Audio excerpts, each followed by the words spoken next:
Muy buenas tardes, queridos estudiantes. ¿Me están oyendo? ¿Están viendo mi pantalla? Por favor, me avisan. Hola. Buenas tardes, doctora.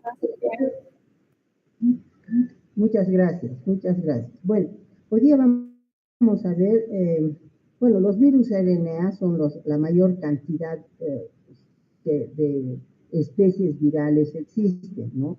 Los DNA hemos terminado la anterior clase, el día de ayer, y ahora vamos a ver virus ARNA. Dentro de estos virus ARNA vamos a ver tres familias virales: la Reoviridae, la Caliciviridae y la Astroviridae.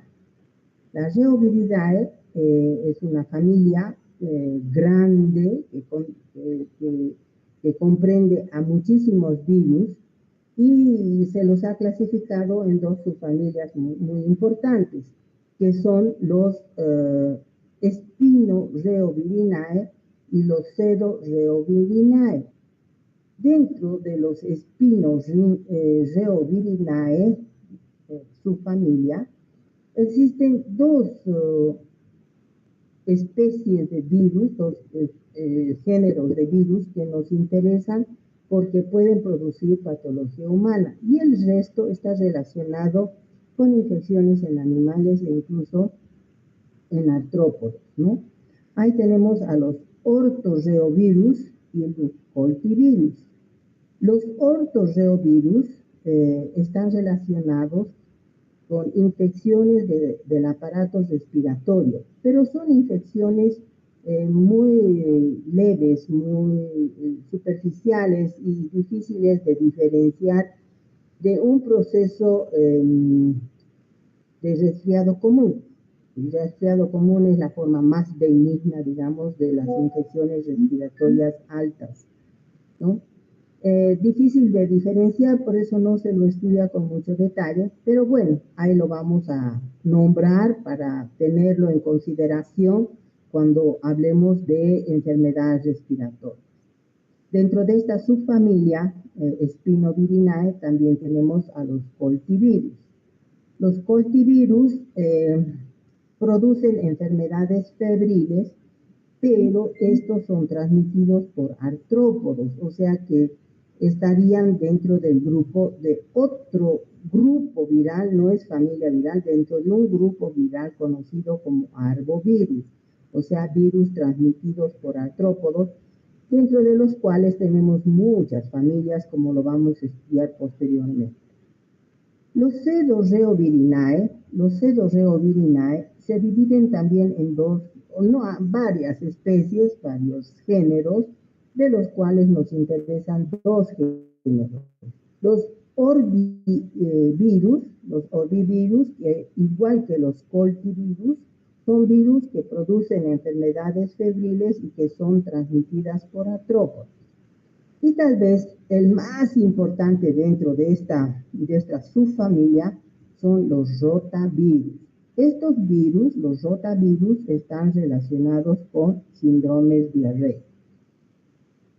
La otra familia, la Caliciviridae, también alberga a una gran cantidad de virus, de géneros virales, pero que están relacionados sobre todo con patología animal, gatos, perros, etc. Y de estos nos interesa este grupo, este género, el género norovirus, donde tenemos un principal representante que es el virus de Norwalk, que es responsable también de síndromes diarreicos. ¿Ya? Estamos hablando entonces rota, noro como agentes responsables de síndromes diarreicos. Y finalmente la familia Astroviridae no le damos mucha importancia porque no se lo estudia mucho debido a que existen también muchísimas especies, pero todas, casi la mayoría de ellas, están relacionadas con patología animal. Hay algunas especies que están relacionadas con el humano y que también son responsables de procesos respiratorios y procesos diarreicos no muy bien estudiados. Vamos a entrar entonces a revisar las características de tanto de los rotavirus como de los calicivirus, que son los que, digamos, más fuerza, más importancia médica tienen. La familia o como es el género rotavirus, hemos dicho que está dentro de la familia Reoviridae. ¿Por qué se llaman Reo? Porque son virus que están relacionados con procesos respiratorios, como hemos visto a los ortorreovirus, procesos entéricos, la E viene de entéricos, como hemos visto a los rotavirus, y los O viene de orphan, o sea, huérfanos, que quiere decir huérfanos, que no están bien estudiados y relacionados con alguna patología, ¿no? Por eso se llaman reoviridae. Entonces, el principal representante les había dicho que es el género rotavirus. ¿Qué características tiene? Este es un virus muy particular. ¿Por qué? Porque tiene como genoma ácido ribonucleico bicatenario, cosa que es raro en ARN. El ARN generalmente es monocatenario y este es el único virus que tiene un genoma de ARN bicatenario. Y además de bicatenario, miren ustedes, es segmentado, o sea, este genoma presenta por lo menos, en el caso de los rotavirus, 11 segmentos. Los otros virus que hemos citado, los ortorreovirus, los coltivirus y los orbivirus, pueden presentar entre 10 y 12 segmentos. Esa es la característica de estos virus. Tienen su genoma bicatenario RNA segmentado. Además, este virus es un virus desnudo, es decir, no tiene envoltura fosfolipídica, pero por el contrario, se ha podido determinar que este virus tiene 3 capas de proteínas que constituyen la cápside del virus. Estas capas de proteínas, cada una de ellas lleva su nombre. La más interna se llama BP2, la BP2, que juntamente con la BP3, que se encuentra dentro del virus, y la BP1, más el genoma, constituyen el core o el centro del virión. Por fuera de la BP2 vamos a encontrar otra capa proteíca, esta azulita, que corresponde a otras proteínas que se conocen con el nombre de BP6, que vamos a ver que ellas son las responsables de dar la especificidad del grupo. Y por fuera de ellas vamos a encontrar una tercera capa proteíca también, esta de amarillo, que constituyen la BP7. La BP7 es también responsable de la clasificación de los virus en serotipos. Aquí tenemos a la BP7, estos van a dar lugar a proteínas estructurales diferentes que se los ha clasificado en grupos que van de la A a la J. Son 6 grupos que van de la A a la G, mejor dicho, dentro de los cuales vamos a ver en patología humana los grupos A, B y C. Pero el más importante, el 90% de las infecciones son producidas por el grupo A. Y esto en función a la BP7.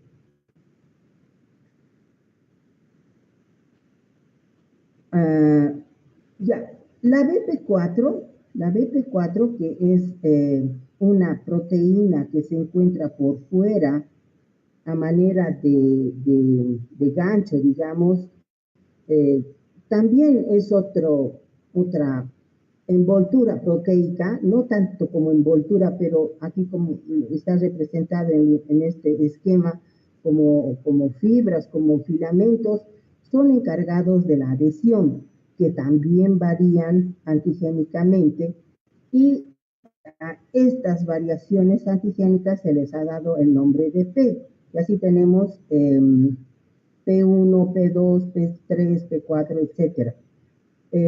Se conocen 47 genotipos de P. Y la BP7 nos ha dado lugar más o menos a 32 genotipos de BP7, que nos interesan muy pocos de ellos. Están aquí G1, G2, G3, G5, G9, que son los que están relacionados con patología humana. El resto, 37 hemos dicho, el resto son responsables de infecciones en otros animales, ¿ya? Bueno, esto en cuanto se refiere a la estructura del virus. Este genoma del virus va a codificar entonces 6 proteínas estructurales, que son 1, 2, 3, 4, 5 y 6, ¿no? BP1, BP3, BP2, BP6, BP7 y BP4.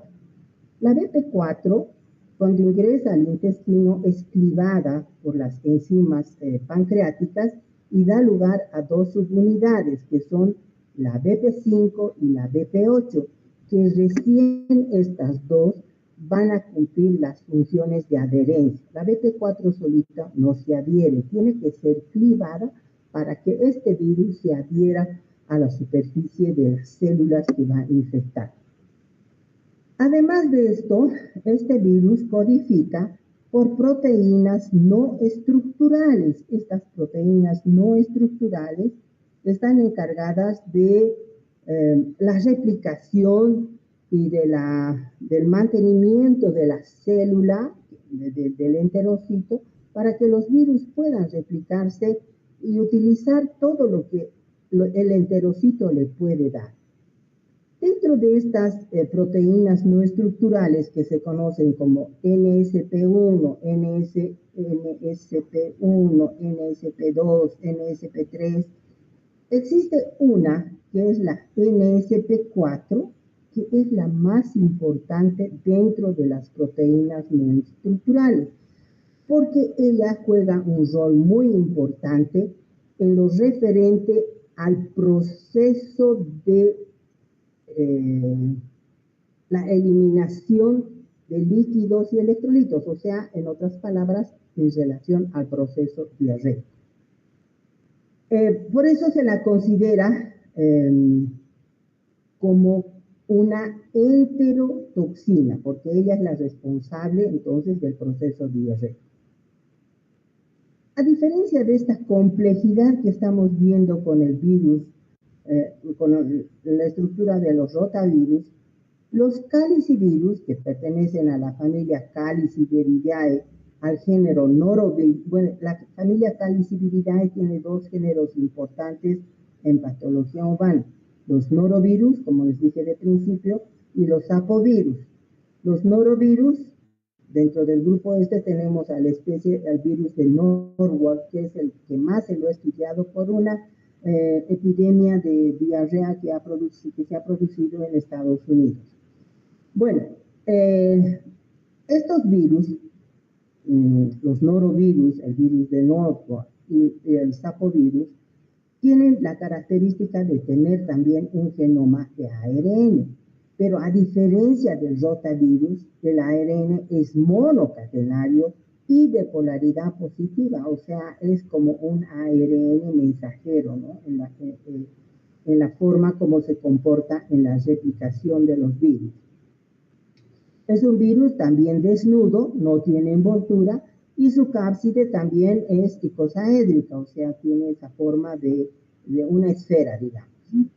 La cápside está constituida por una proteína que se conoce con el nombre de BP1, cuya variación en su estructura antigénica va a dar lugar a una diversidad de cepas que, lógicamente, muchas de ellas están relacionadas con patología animal.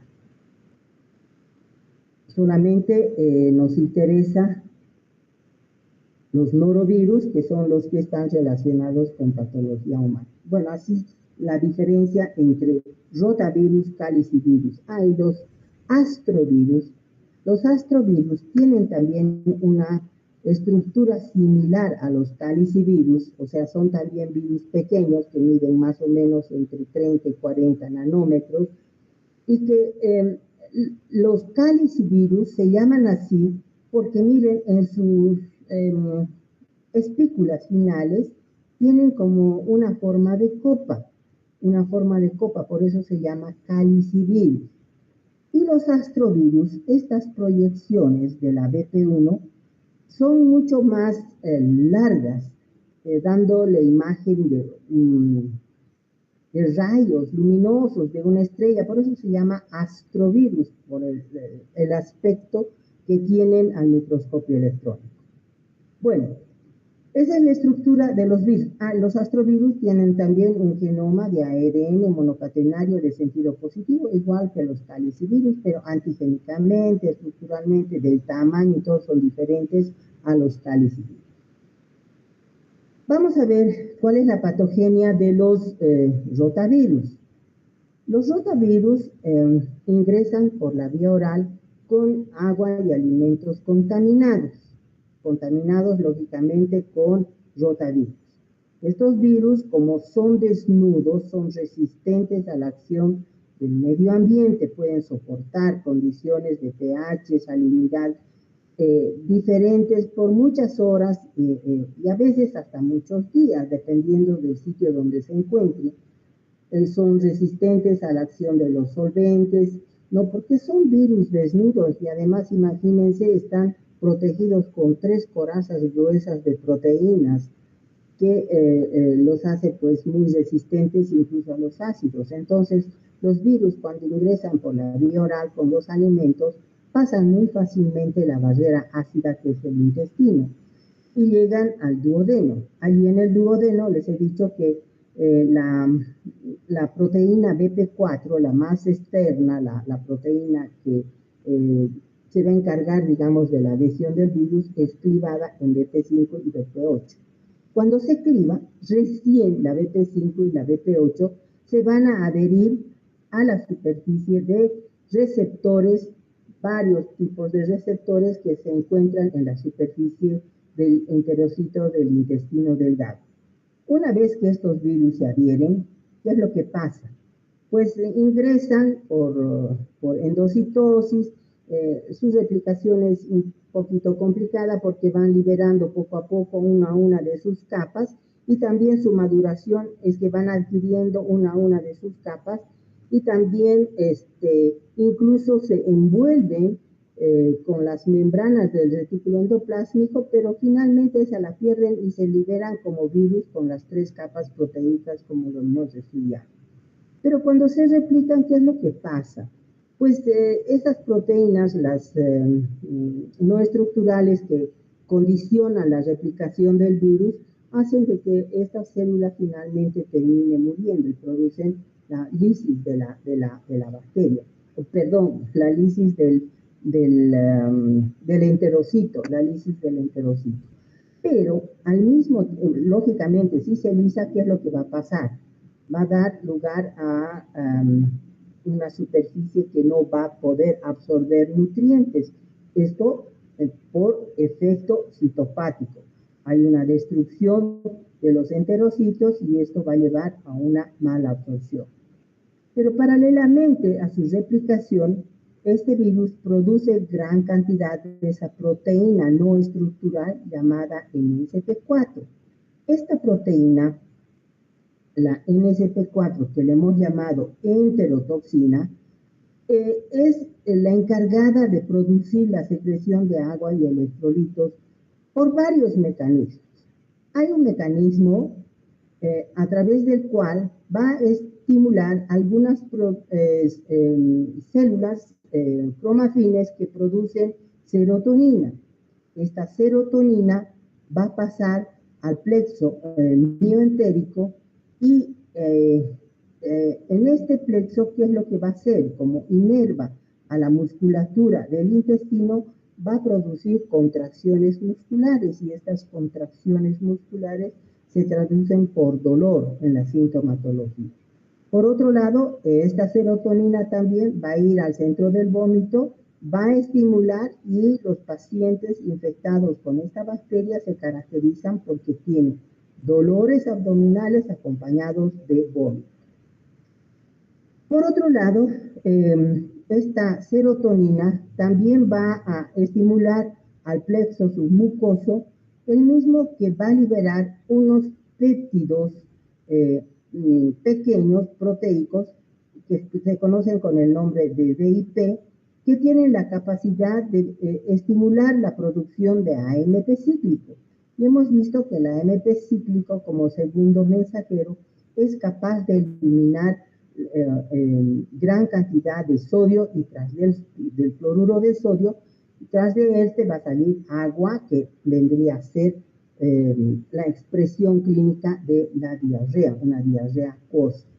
En este caso, no es un proceso de mala absorción, sino más bien está secretado.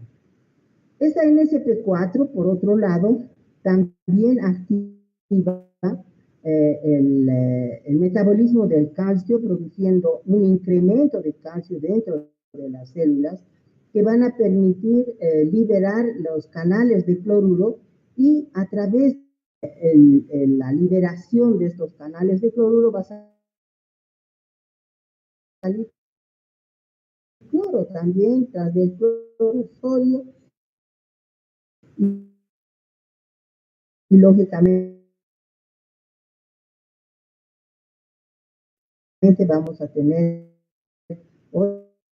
otra vuelta, otro mecanismo por el cual se va a producir la diarrea.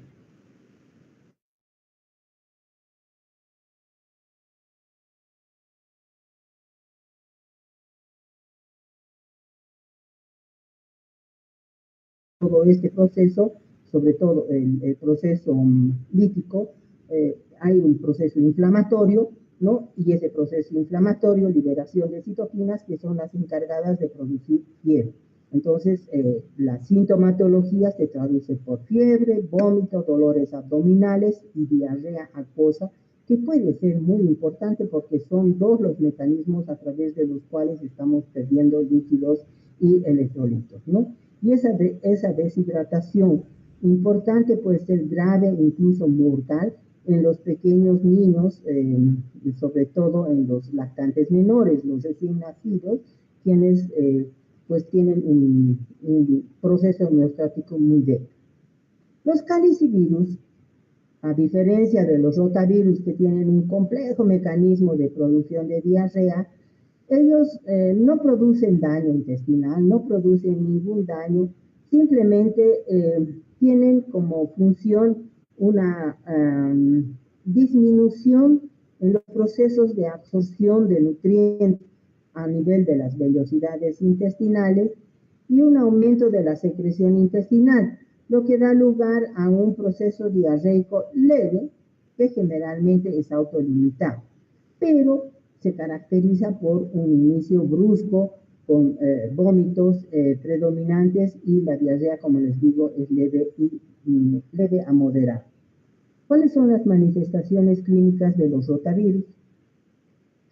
Los rotavirus son virus que infectan principalmente a los niños que están comprendidos entre los 6 meses y los 24 meses. Se han visto casos de infecciones por rotavirus incluso en los recién nacidos, en quienes la infección es mucho más grave. En estos niños de 6 a 24 meses sí produce graves deshidrataciones, por eso hay que tener cuidado con la reposición de los electrolitos. El periodo de incubación es cortito, 1 a 3 días, y como decíamos, los síntomas son fiebre, vómitos y la diarrea abundante. Esta diarrea puede llevar a complicaciones como ser, por ejemplo, el shock hipovolémico, y si no se atiende rápidamente con la rehidratación, estos niños pueden fallecer. Los calicivirus, por el contrario, yo aquí les he puesto a los norovirus una infografía que he sacado del internet, pues afecta tanto a niños como a personas mayores. Generalmente es el virus de los extremos de la vida, tanto a lactantes menores como a personas de la tercera edad. Su periodo de incubación también es una infección que ingresa con los alimentos contaminados con los calicivirus, con los norovirus, y tienen un periodo de incubación cortito, es entre 12 y 48 horas, medio día y 2 días, ¿no? Y se caracteriza por que el comienzo de la enfermedad es brusco, con vómitos intensos, una diarrea, sí es importante la diarrea, hay también fiebre leve y lógicamente un cansancio, un malestar general de las personas que están cursando la enfermedad. Este proceso, que si bien parecería muy llamativo por los vómitos y la diarrea, generalmente dura entre 1 y 3 días y luego se resuelve sin ningún tratamiento. Rara vez es muy grave, rara vez se complica, pero de todas maneras en los niños muy pequeñitos hay que tener cuidado por el proceso de deshidratación. Bueno, ¿qué hacemos con el diagnóstico? El diagnóstico en laboratorio hoy en día se lo ha facilitado muchísimo. Y aquí les he puesto un taquito, así le llamamos, un taquito de inmunocromatografía, donde se buscan antígenos virales. Aquí tenemos antígenos virales de los rotavirus, aquí de los adenovirus, como hemos visto ayer, son también el 40, 41 y 42, son responsables de síndromes diarreicos. Los astrovirus, que acabo de denominarlos, que son muy poco graves, y los norovirus, o sea, los calicivirus, que están también dentro de este taquito. Las heces fecales son disueltas con un tapón y se coloca en estos pocillitos para la muestra. Aquí tenemos todos los anticuerpos y las enzimas necesarias para revelar las reacciones positivas, siempre acompañados de un control positivo. Y la reacción positiva o el test lo vamos a ver un poquito más abajo, como estamos viendo en este caso de los norovirus. Esta es la técnica que más se utiliza en los laboratorios por la facilidad, el costo. Yo también podría decir, sí, son más baratos que realizar una PCR convencional, ¿no? O utilizar un método de ELISA que nos lleva más tiempo. Esto se realiza en 10 minutos y ya tenemos el resultado con la migración de los antígenos virales, los antígenos extraídos de las cápsulas de estos virus, ¿no? Esa es la forma de diagnosticar. Y bueno, si hablamos de tratamiento, todas las enfermedades diarreicas, pues generalmente, o sea, estas tres que hemos visto, los reovirus, los rotavirus, los calicivirus y los astrovirus, no tienen antivirales específicos. Todo es simplemente relacionado con la rehidratación, que en los casos graves incluso hay que recurrir a la rehidratación parenteral. Es importante en estos casos no cortar la lactancia materna. Uno dice que la leche podría empeorar. No, se debe administrar o se debe permitir, se debe fomentar la lactancia materna. Ahora sí, aquellas personas que utilizan leches de fórmulas, es mejor utilizar leches deslactosadas, porque pues a veces este azúcar pues complica el proceso diarreico.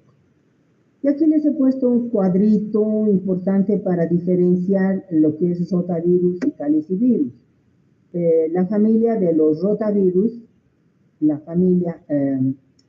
los rotavirus pertenecen a la familia Reoviridae y los calicivirus a la familia Caliciviridae. El genoma de los rotavirus es ARN bicatenario, o sea, son dos cadenas complementarias, además segmentadas. En cambio, los calicivirus son ARN monocatenario, una sola cadena de sentido positivo. La cápside muy particular en los rotavirus son triples, la morfología es icosaédrica, los calicivirus también son icosaédricos, pero no tienen triple cápside, una simple envoltura proteica. ¿Quiénes son los grupos afectados? Son los lactantes y los niños en los rotavirus, y en los calicivirus cualquier edad.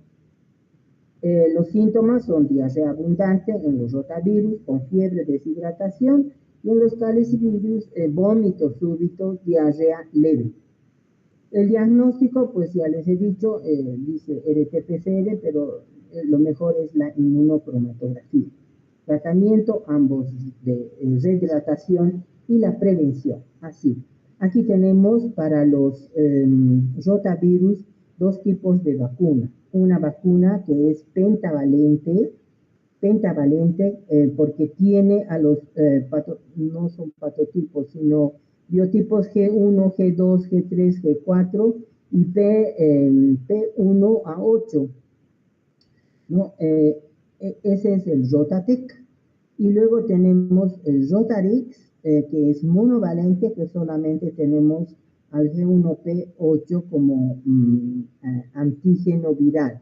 Ambos están constituidos por virus vivos, atenuados, y se los administra entre los 2 meses, 4 meses, 6 meses, en el caso del Rotatec, y en el caso del Rotarix a los 2 y 4 meses de edad. En cambio, no tenemos vacuna para los calicivirus. Lógicamente que si hablamos de prevención, las recomendaciones de higiene alimentaria pues son muy importantes, y sobre todo cuando estamos trabajando con los niños muy pequeños, lactantes menores, como llamamos, menores de 1 año, y cuando hablamos de calicivirus, sobre todo con los niños y las personas de la tercera edad, aunque esto puede producir diarrea en cualquier grupo etario, ¿ya? Bueno, con esto voy a terminar la clase de hoy día. No sé si tienen alguna preguntita. Ha sido muy cortito porque en realidad son dos virus muy sencillitos, aunque el rotavirus tiene sus complicaciones en cuanto a su estructura. Es un virus muy particular, no lo vamos a volver a ver una estructura similar. El hecho de que tengan 3 cápsides y no envolturas. Muy bien, chicos, nos vemos la próxima semana con otro tema. Que tengan ustedes muy buenas tardes. Hasta luego. Hasta luego.